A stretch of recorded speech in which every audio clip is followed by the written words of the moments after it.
Hey guys, welcome to another episode of the Misfit Podcast. We're going to talk about Cycle 2. Dose. Already. Cycle 1's gone.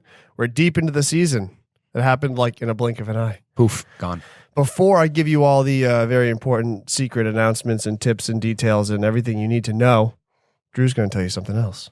Sharpentheaxecode.com is the hub for all the coolest shit that you can buy, including the events tab, where you can get tickets to Misfit Training Camp, the final Misfit Training Camp of 2018. Oh my God. CrossFit 817, November 16th through the 18th, Fort Worth, Texas.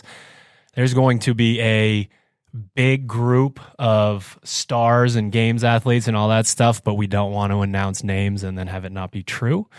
So fair. we're going to have that information for you guys very soon, and you will be happy with what we put up. We'll throw that up on Instagram.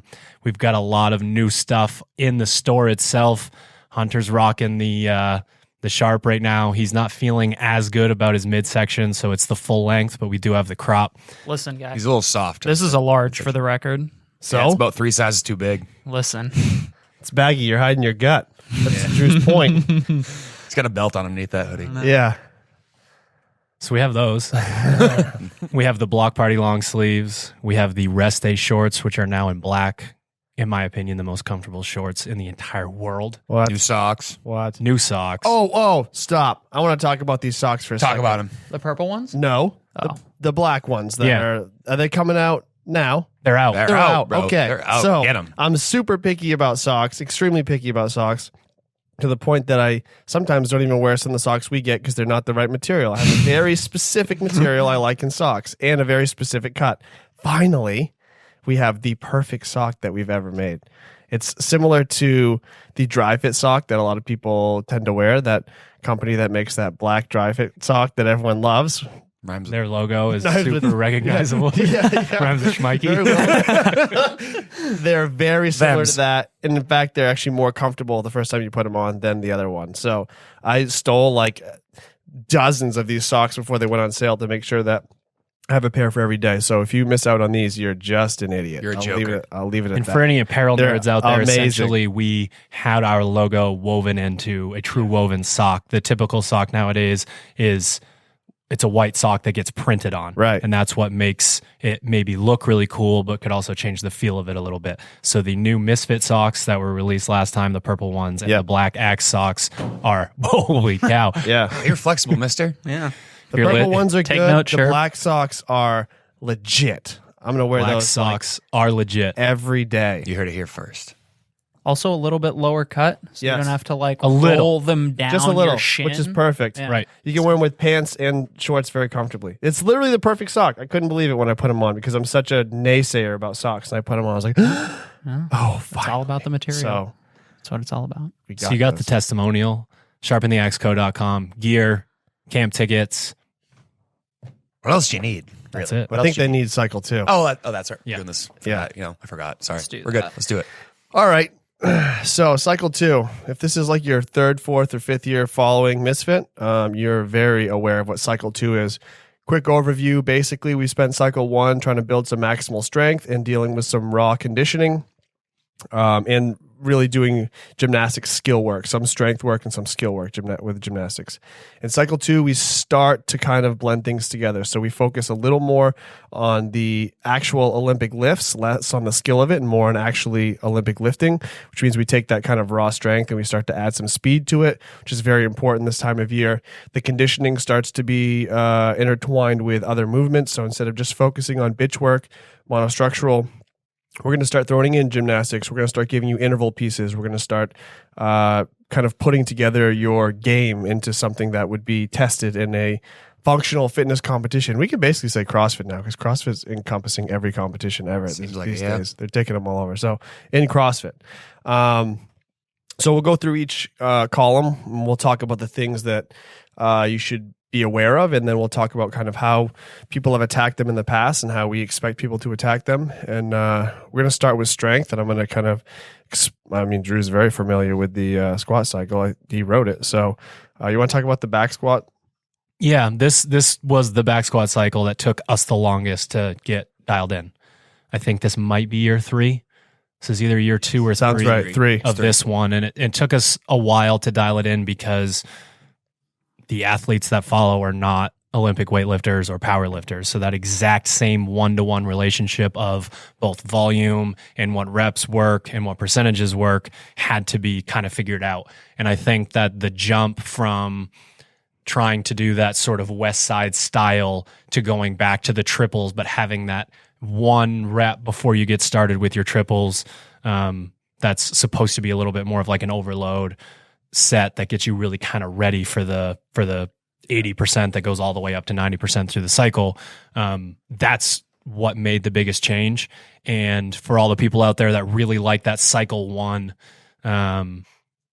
squat cycle that we just finished, this next one I have found with my remote clients, there's a bigger adaptation with this one. It's almost like cycle 1 squat cycle gets you ready to do cycle 2 squat cycle. And then that's where you're really going to make your money in terms of, trying to get that traditional like 1 rep max. I think cycle 1's a really good foundation with the amount of volume you force them through. And the percentages I used to think they were aggressive in years past, but now we kind of see that they're actually very fair for most people. If you follow it. If you follow it correctly. Yeah. If you stick to the actual progression of it, it's not a weight overload. It's a volume. Like it's a lot of volume. And in this one, we actually progressed the percentages pretty aggressively, but you only have to do that 1 day a week and the other days speed work. So you get to focus on the technique, the speed, things like that again. So I think because the volume's back down, people actually recover a lot better in cycle 2 than 1. And it kind of 1 primed them to be really successful in 2. Absolutely. And that seems to be, I think a lot of people also took to heart the idea, like when you're going for your 1 rep max test week, like use the number that you moved pretty well, not the number that you grinded through for this ugly, horrendous looking 1 rep max, and then base your percentages off of that, because that's, you're setting yourself up for failure in weeks 3 and 4. So using like a good quality test week max to base your percentages off of has been, I think that actually reminds me, I want to be very clear, all percentages all of the time, unless otherwise noted, are off of a 1 rep max. So we test our 3 rep max because this is CrossFit and we are trying to go up as we get closer to the open. We test a 3 rep max and we retest a 3 rep max because that's what we care about.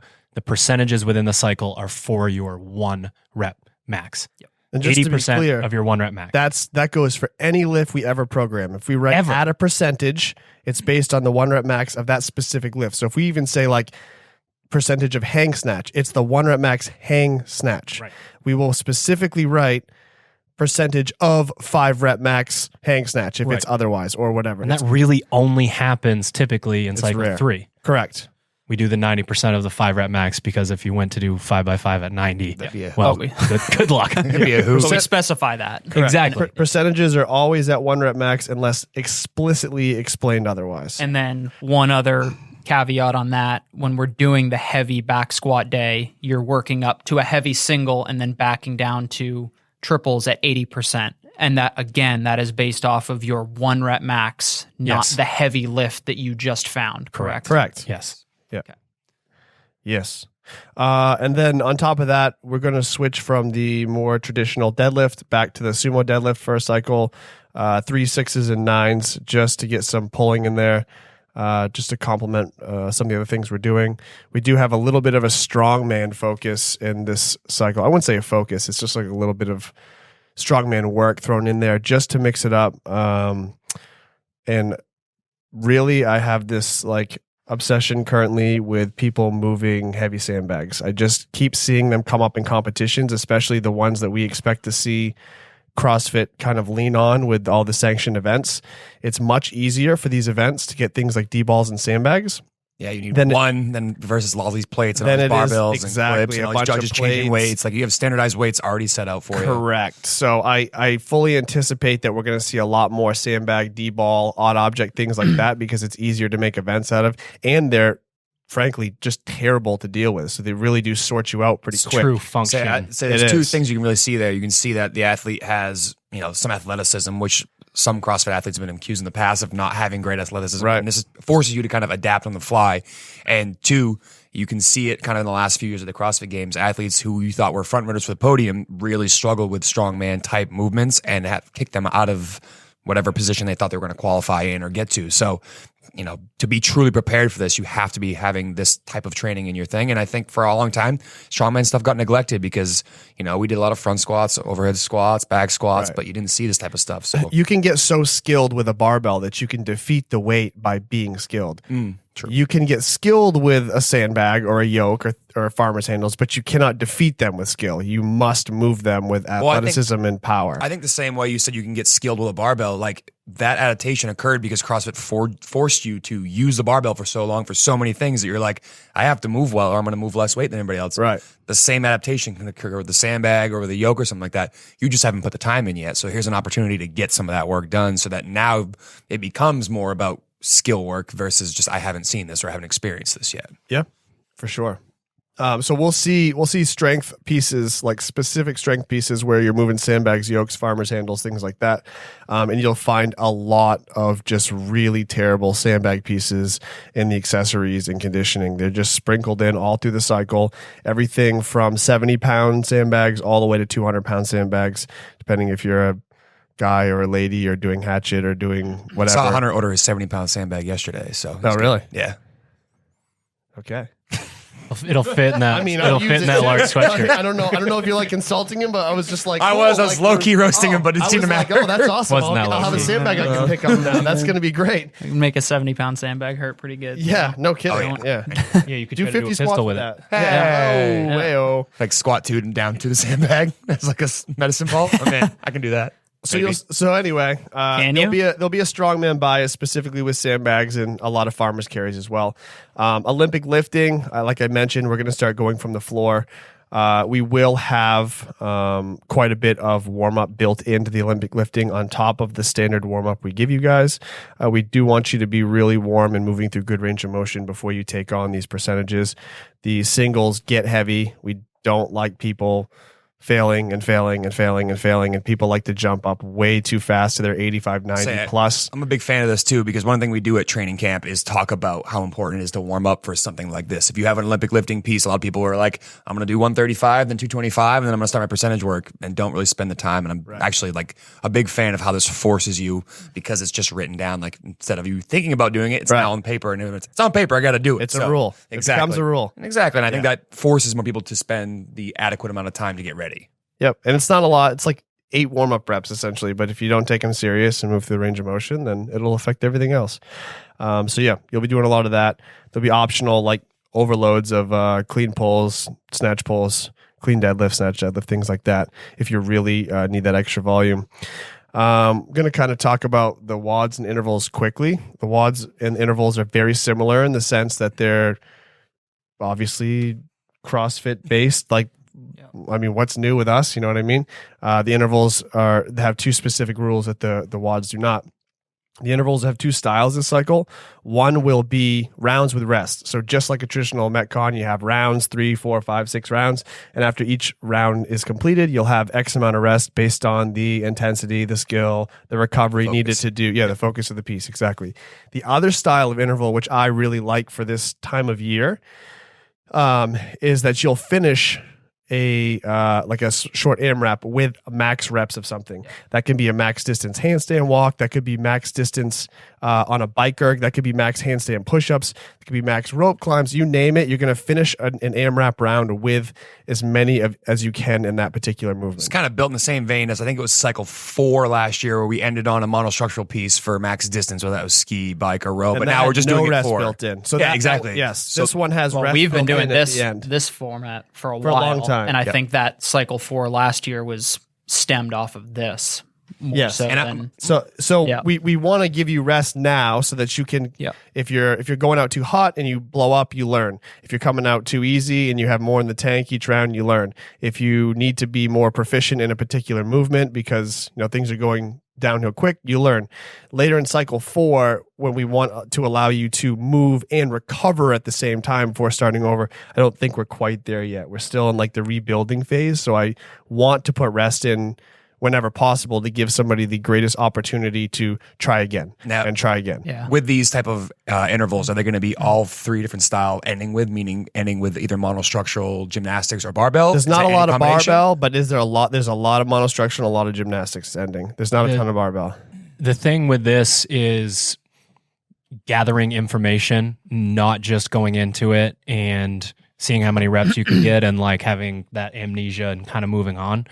Like you think about a workout where you've got like row, deadlift, and rope climbs. Obviously, you're frying the shit out of your grip going into rope climbs, but knowing the person, you might be more along the lines of people will typically be better at the first 2 or the last one. So you find out that information of, yeah, I love rope climbs, but I don't really like rowing all that much. So how can I row in this? Right. And still cruise through this? Or the other way around, like what is my time frame looking like? Do I have to dial back on that first piece so that I can move through these rope climbs and actually be okay here? Because if I just crush myself because I'm good at those, but then I can't do any rope climbs, what does that do for me? There's so much information built into these, and you can literally adjust round to round with the rest that's built in. You can learn about all these strategies, and you can understand why you might be really fit and bomb a qualifier or an open workout or whatever by actually gathering information about yourself and adjusting your strategy. Yeah, and in those formats where you're doing an AMRAP ending with like say handstand push-ups for example, consider like the past year's open workout where it had like 55 handstand push-ups in there. Like you're saying, how valuable would it be to know where your true point of failure is? Like, and that's if it's an AMRAP that ends with handstand push-ups, that might be one of those situations where it's acceptable to do a big set to failure and learn that information. Absolutely. Because you have that rest coming up, and later on we'll ask that you are able to recover from that, but in like a monostructural format. But learning that failure point, learning where you can truly push yourself is just super valuable. And using that same example with handstand push-ups, if you had a 3-round piece, you could say the first round I'm going to go to failure and see what it looks like after that. The second round I'm going to do 5s and see how long I can hold 5s. And the third round might be, I mean, you make it up, whatever strategy you want to play. And there should be a lot of times enough rest built in there and enough time on the first parts of that AMRAP to be able to get back and feel really similar to how you felt before, or even more prepared. You might feel more warmed up, more ready. Yeah.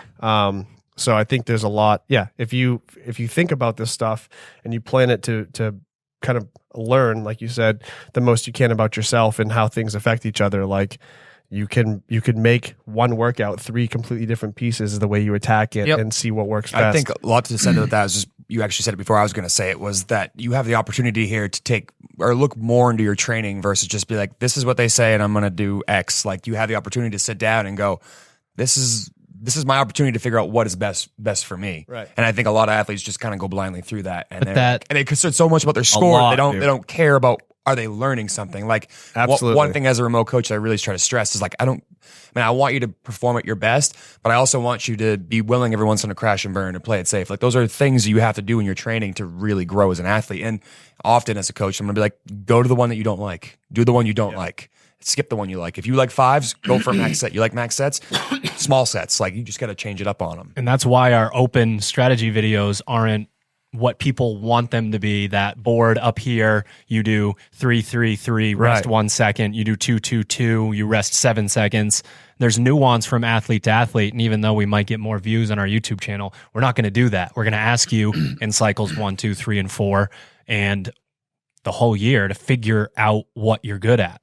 Like there are so many people, if I did what you do with like 3s to 5s, I'd be screwed. Like I need to have like a little bit of a bigger chunk and then even smaller pieces. So when you think about the way that everybody is so much different, it's impossible to give one strategy. Exactly. Yeah, of course. You learn what works best for you. And again, every single piece, between each open, there's probably 300 blog posts or 300 opportunities to figure out what's best for you. And if you don't use that information daily, like kind of like shame on you for things. I've been trying to warn you about this, but it's super important because it allows you to then grow as an athlete. You get to figure out if 5s were good last cycle for handstand pushups, what happens if I try 8s? The only way you're going to find out is if you try. It's kind of amazing to me how many people, this is a going off on a tangent, but like it's amazing to me how many people put in an insane amount of work on the blog, but don't take 10 minutes to look at how things went after, look at their notes, debrief themselves after like a training day and be like, oh, wow, that's eye-opening, or okay, I learned something there. Like they just write their scores down, close their book, and like make their protein shake, and they're off in their day. Like you would gain so much more from taking an extra 15 minutes. You could skip a whole piece and take 15 minutes and look at the 3 pieces you did and get more out of how you're going to approach your training each and every day than just trying to jam volume in and then just go along with your day. It doesn't make any sense. You'd be foolish to believe that the high-end athletes don't actually do that and reflect on some point. They're like always arguing over the dumbest, like, oh yeah, well you did 4 reps here and it took you 6 seconds. Right. Like, I was going to say. How the hell do you people know that? Yes. Like they take it to a point and it's not a coincidence that they're all games athletes. I say Travis is the perfect example of that. He knows exactly what the wattage is going to be based on. So it could be difference Kenzie. between 20 calories and 17 calories, and he knows that 17 The difference calories. is Kenzie holds what she's supposed to, and Travis goes 7,000 watts to 200. Either way, they know all roasted. that information going into it because they've had enough experience, and not only did they experience it, but now they have internalized it and memorized it. Whether that's writing it down or making a note upstairs, like either way, you have to have that information, or when you have that information available to you, use it going forward. Yeah, if you're doing a qualifier workout or the open workout and you're thinking about how like, am I going to do 3 like sets of 3 with 2.5 seconds of rest between this, or you're asking somebody because you don't know, like you did not take your training. You didn't do your homework. You didn't do it right. Like you need to know those things. You shouldn't be asking your coach like, do I need to change my shoes for this second piece? Like, do I need to wear a belt for these handstand push-ups? Like, I don't know. Yes, like, the answer is training yes. Nanos or Metcons, like, bro. Yeah, How I know. are you supposed to know? Axes Like, inside or I axes don't know. outside. Whatever you were going to do in training, do that. Like whatever you've been doing for the past year, do that. Now you're getting to the whole mental side of these people. We should And probably whoa, So that's open up a- that can. Yeah, It's too early. We Cycle two. don't have that much tape left. They're in going the to too early in the camcorder. day. Yeah, it's too early in the day. All right, Seth, what's next? Optional pieces, bitch work? Let's go to bitch work. We kind of talked about pacing and learning that a little bit. I'm going to force you guys at least one day a week to kind of realize some pace work. So there's a piece on every day too called the perfect pace. And what we're going to do is have you guys hold certain RPMs, certain 500 meter split times, certain run times, and they're going to be based off of PRs. So to give you an example of the simplest one, a 400 meter run times 7 with only 2 minutes rest, which is a lot and a little at the same time. It's a very tricky amount of rest. And I'm going to ask people to hold their 1 mile PR pace for each 400. So if you run a 6-minute mile, that's your PR. I want you to run 7 90-second 400s with 2 minutes rest. And that is no easy feat. That's the problem with CrossFitters is it's easy for 3-4 rounds. Yes. Yeah, And it's then- like, oh, and- this and first then- round was super easy. And you're in Cut deep off shit 2 if you seconds. run a 119 to start. Correct. So we're taking that option out of there for people. You have to start at the same number you're going to finish at, and we want to see if you can be, 1, disciplined enough to handle this sort of task, and 2, are you able to recover in a somewhat shorter window than you might want to be able to do it again and again. And the amount of volume we're giving you versus the amount of volume we'd be measuring based off your pace on something larger is very reasonable. So it's not a question that most of you can do it. It's a question of most of you will do it. This is an immensely valuable tool too, because like going back a few years ago, we ran like the 10K around the boulevard near us, and I started way too hot. Started at like, I don't know, a 7-minute pace, which is not something I can hold for about 6 miles. Like that's not something I can do. And that strategy, just starting at whatever and trying to hold that, doesn't really carry over to these longer pieces. And what's nice about this is you can keep the volume a little bit lower, Right. but you can still work on longer distances because you get the chance to feel what they feel like. So without beating your body up, if you can intelligently like attack this the right way, you learn how to pace the right way, and you're able to then push at the end rather than going hot at the start and then just crashing and burning and falling apart, which is like what I used to do on longer runs. And I feel like a lot of people do on some of the longer pieces. So they start at a level that's not sustainable because they've never practiced this style of pacing. Okay. Anyways, I like it. So don't worry. We'll still give you plenty of opportunity to go put your head through a wall. We have sprint days built into the bitch work as well. Plenty of that with plenty of rest. So you can continue to go hard and empty the tank. And we also have a mandatory long day, which people are going to, it's kind of like cycle 1 where we're forcing people to go long regularly, but it's going to be, again, the same or longer distances you saw at cycle 1. It's run and row, real simple. There's no instruction. It's just a matter of you need to learn how to kind of Put the time in. sit on that rower or just go move your feet for 40, 50, 60 minutes and just become okay with it. You don't need to become super proficient necessarily right out of the gate, but you have to learn to accept it. And once you can accept that sort of volume and that distance as being a part of your regular training program, then we can start to talk about how to improve on pacing and splits and recovery and all that stuff. But it's just not a window that we see in a lot of our athletes that's even being used or available to be used. That 60-minute window, which is, if you look at the sport of, endurance athletics, it's 60 minutes is nothing. You're not even starting yet. It's like the very beginning. And we have so many CrossFitters that can't even imagine going for 60 minutes. Which say how many athletes either at the 333 at regionals or at the games with the marathon row had wished they had sat and done something like that before so they would know how to approach it. I mean, we saw a lot of athletes cramp up and do probably worse than they had anticipated them doing because they hadn't spent the time in that time domain, which obviously even an hour is like 1/3 of the amount of time they would have spent on the rower. But you just need to put yourself in those situations that you have information. It's no different than doing a set of toes to bar into a set of power cleans. Like you have that information, you have to use it. And the only way 60 to 90 minutes gets you able to complete 3 hours, but 40 minutes to 3 hours is a very, very different situation. Because once you get to a certain point in endurance stuff, you have a pace, you have a rhythm, you have something that you can hold. You know how to back it down, pick it back up. Like you start to learn that stuff. Once you get to a certain point of no return, like you just adjust as you go and you make it happen. But if you don't ever get to the point where you're kind of like accepting the state that you're in and going to be in for a long time, when that first moment of panic hits or that first wall hits, you are fucked. You don't know what to do. You never experienced something like that. Your mind will actually start to try to shut your body down to protect you. And if you've never gone through and broken through that barrier a bunch of times, then you're fucked. I'd say it's mental training as much as physical. I mean, a lot of people just think they can't go like that because they haven't put their mind in that situation where you realize it's like, pull the handle one more time, take another step. It's literally as small as that. But again, it seems daunting when you look at your watch and you have 40 minutes left when you run.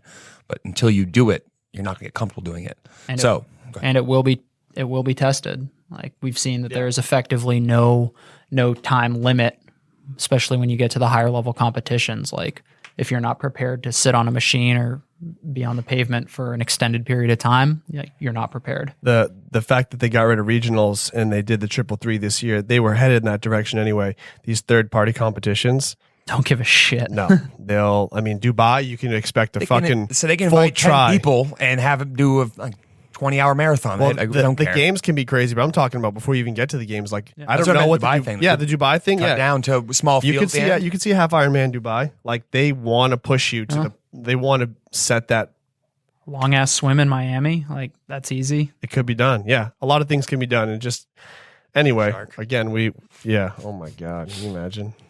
That's how you fucking find the fittest on Earth. Can't say shark. Squirrel. Yeah. Cody's going to withdraw if you say shark. Barracuda. Anything else to add about bitch work? I want to talk about anything else. Don't warm up with it. Warm yourself up for it. Boom. Wow. I don't even know what that means. It means don't treat the bitch work as a warm up, guy. Come on now. Yeah, guy. I got most of my athletes now that take it so seriously that they can't put it in a session with another thing. Oh yeah, I hear that a lot. Metcon and whatever, and bitch work is its own entity. It's its own little mentally, warm up wise, CNS wise, it's its own thing. I think that they are doing it right, and they're discovering that it should be, because it is so monostructural typically that it takes so much energy out of one area. Whereas CrossFit, you're just switching, moving, changing. Like I think your body gets easier to adapt to that over years of doing CrossFit than it is to row a 10K. Like I don't want to do anything the rest of the day, and that's not even that long, but oh my god, does that crush me? It does. Okay, so last thing, accessory work. I'm just going to kind of fly through this and we can wrap up. I am going to hammer muscle ups and the accessory, and specifically the what we call muscle up plus ones, which means you added an extra dip at the top of the muscle up. One thing that I saw a lot of our athletes, and really a lot of athletes just in general, they still have that either issue locking out the dip at the top, or they have the pattern and the habit of pushing back and never actually achieving a lockout. And then half the time they get away with it in competition, and half the time they eat no reps and come in last place. And so instead, we saw that way more than we needed to. So instead of just having people just train straight up muscle ups, the +1 forces you to finish a good dip at the top of the first one because you can't push backwards behind the rings and then come down for a second dip, which if you want to cheat that one, like whatever, but that's at least the first one will be an acceptable dip, and it'll usually the top half of the muscle up is what gets people to fatigue and failure fastest. So we'll kind of add the volume in there, plenty of muscle up practice with extra dip work at the top. Try to kind of repattern the way people finish that lockout at the top of the muscle up, hopefully strengthen that a bit. So that's going to be a weekly thing. There's some extra strength work built into accessories, mostly lunges. We're going to be doing lunges all year long. It's not going away. Lunges, sandbag squats, stuff like that. Some extra bench press and other pressing work built in. There's going to be some backwards sled dragging. So always this cycle will be facing the sled and walking backwards. We're going to accumulate quite a bit of volume doing that, usually about body weight. And then there's going to be some more gymnastics built in, and they're going to be kind of coupled gymnastics. So you'll have some strict gymnastics work straight into a more dynamic gymnastics movement, not for time, just kind of working through these things. And then we'll have kind of odd lifts or muscle type lifts built into gymnastic stuff. So like muscle snatch, muscle clean, zercher squat, things like that straight into a gymnastics movement. So you get a lot of like strict pulling, strict pressing, and then gymnastics pulling or pressing to go with it, kind of mix the two together. And that's actually the most thorough that I've been on any of these columns. That's your accessory for the cycle. People are going to be so excited that zercher squats are staying. They're going to be so pumped. People hate them. Everyone I've talked to is like, my elbows hurt. Oh, these are light. Yeah. I mean, if you go super heavy, yeah, for sure. But these are light. These shouldn't be an issue. But yeah, I understand. I mean, go get some elbow sleeves. My soul hurts listening to or this. just toughen up. Yeah, or just or I don't care. So yeah, that's cycle 2. Anyone want to add anything to that? Olympic weightlifting, I think it's important to just talk a little bit about the transition from the hang to going to the floor so often and what happens to people's lifts when they go to the floor. Like, we have so many people following the blog that can snatch or clean and jerk a house from the hang, and just things get weird from the floor. And understanding that it's all about variables. It's all about the fact that when we're up really high, there aren't that many variables. You can cheat and keep your torso vertical and send the bar way out by your knees because you know that you can pull it right back. That's not what we hope you didn't do that. Please don't. And you probably learned that that's not going to work for you in the below the knee work. Now it's just about reverse engineering. How do you get from the floor to those points that we just went over and over and over and over and over throughout cycle 1? If you go to the floor and stripper pull to begin, you're kind of screwed. That's one of the reasons why we high bar back squat so much, because it's the exact same position. Right. Learn to drive through your feet while getting your knees out of the way. Try to recreate this system. And if you know that you don't need that much speed on the way up, then slow the hell down and do it right until you are skilled enough to then go from the floor to your hip with a little bit more speed. And then you'll be able to snatch essentially a little bit more, 5 to 10% more, because you have a little bit more speed from the floor. So if you're really struggling with that, you can warm up with those same movements, and you can even get into maybe a little bit of touch and go work on the side to understand that maybe it's just your tension in the bottom. Maybe you need to learn how to pull into tension when you're getting into that position. So would you recommend people like who are having issues finding tension in the bottom, maybe take, I don't know, 50 to 60% of their snatch or clean and kind of snatch deadlift and then lower themselves into the position they want? Absolutely. When would you add that in for them as part of their like warm up? Like, how would you have them do that? Would it be before? Yeah, it would. If you were to add that in, where would it be? I would add that in at a point where, you know, you've gone through kind of that empty bar warm up and you've gotten sweaty and you're ready to start moving some weight. And, you know, maybe if you know, on the male side from 95 to 165 or 185, you deadlift the bar to your hip and then slowly retrace your footsteps back down to the floor and do a touch and go rep from there, just to understand the tension. I mean, hey, you could even lift it to your hip drop back down to the bottom and then ask yourself, what does this feel like? You don't even need to snatch. Right. You can just be like, okay, this is the tension that I'm looking for. How do I get that from the floor? And once people realize that you don't have that much speed on the bar in the hang, you don't need way more from the floor, just slow down. I think that's a big thing. Barbells feel heavy from the floor. Yeah. They feel really heavy from the floor, especially when you're warming up. So that gets in your head. You either yank with your arms or you let your butt shoot up, and then things get crazy. When if we just said deadlift it, you'd be able to super easy. And I mean, you and I have talked about this a bunch, because you can snatch pull like 400 pounds, but you put 135 on the bar and you just rip it off. You just you rip can't it off. snatch it. Who, me? You rip it off the floor. And I'm like, well, if your pull is your strongest thing, you don't need it. You're going to be fine through the hip with any amount of weight that you could possibly pull under, support, and then stand up with. So, which is 135, just so you know. More than me. You're 1 rep max. So yeah, it's a distinct. We're going from all this hang work back down to the floor. Slow yourself down in that first pull. Use your legs. You have these new amazing squatting legs. Everybody's feeling pretty good about their squat right now. Use them. It's not a deadlift. It's a squatting movement. The bar just goes from here into the front. Yeah, and just because on the days that we are snatching from the floor it's not written on the blog, like that doesn't mean you can't do 4x3 at 40 to 60% like we were doing in cycle 1 as like a warm up, as your snatch and clean warm up. Do the same from the hang and then below the knee, and like you're saying, maybe go all the way down to the floor. You can add a ton to that. Like once you deadlift it to your hip too, you can lower it down position after position after position all the way down and feel it out.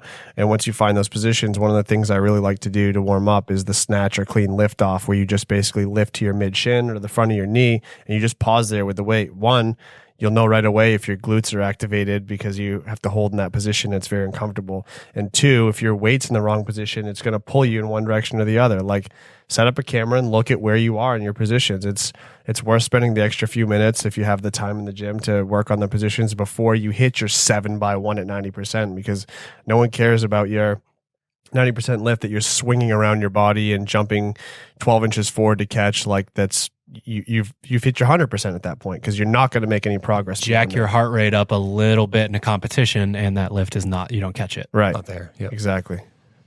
So there's a lot that can be done with this. Absolutely. I guess the take home is, like, if you're working up to that heavy single before getting started in any of these movements, you should only care about how well you're moving in that 85 to 95% range. We're not finding our 1 rep max over and over and over. That's just, there's no place for that. And we've found that they don't even test it all that often anymore. So our ability to move well is going to serve us a lot more than, I got a PR, look at me. No one cares. Oh, come on, I care. Or I might giggle at the form. That's entertaining, though. Competitions. It is quality entertainment. Yeah, you made that lift all right. Oh, I love it. The 1 rep max snatches at competitions are just great entertainment. I get scared. I don't. I like the ones I just get excited. that touch the top of people's grapes. Oh, there's the stop and lockout. I'm good. It's the check. Count it. Checkpoint. I love it. Oh, that's how much I can bend my elbows. I'll lock it out now.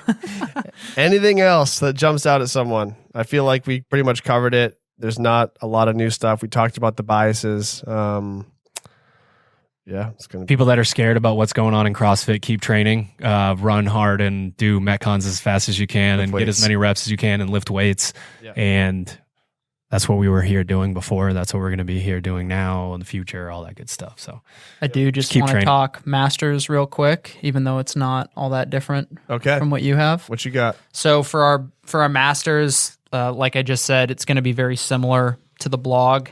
Focus transitioning from kind of that raw strength into the Olympic weightlifting.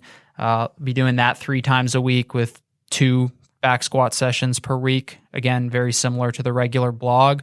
There is a bit of yoke and sandbag work. So if you don't have either of those implements, either get them or try to find them. Start to walk around with a barbell. Yeah. Hatchet will also have sandbags too. So I think everyone needs to get a fucking sandbag. Yeah, that's time. That is the assault bike of the strongman equipment. Pretty much. You need that now. And then either a Metcon or an interval every day. Similar focus to the blog, intervals. Start to introduce some of the gymnastics work that we've been focusing on in cycle 1 in sort of a bitchnastics type format. But bottom line is we're trying to translate the skill you developed in cycle 1 into cycle 2 and doing it under a little bit of fatigue. But and then as far as the non-mandatory strength work, you'll get the opportunity to overhead squat every week. So if hitting those positions overhead, mobility, that kind of thing is a limiting factor for you, that'll be an opportunity to work on those on those movements in those positions, and then be alternating between conventional and regular deadlifting once a week. Weekly? Again. Yeah. 1 week will be sumo, 1 week will be Correct. conventional. Yep. Got it. Alternating. Again, not mandatory, but in addition to the pulling that you'll be doing off the ground from the Olympic lifts, you'll have the opportunity to do that deadlifting as well. So overall, not a huge difference from the blog, still in the same line, just obviously modified a little bit for volume and movement. But Cool. All right. Any last words? Ain't got none. Very good. Those were awesome. I like that. Ain't got none. All right, guys. Well, hopefully cycle 2 goes really well for you. And I'm sure we'll be back with some question and answer sessions real soon. Keep you guys up to speed, and we'll see you next time. Good luck.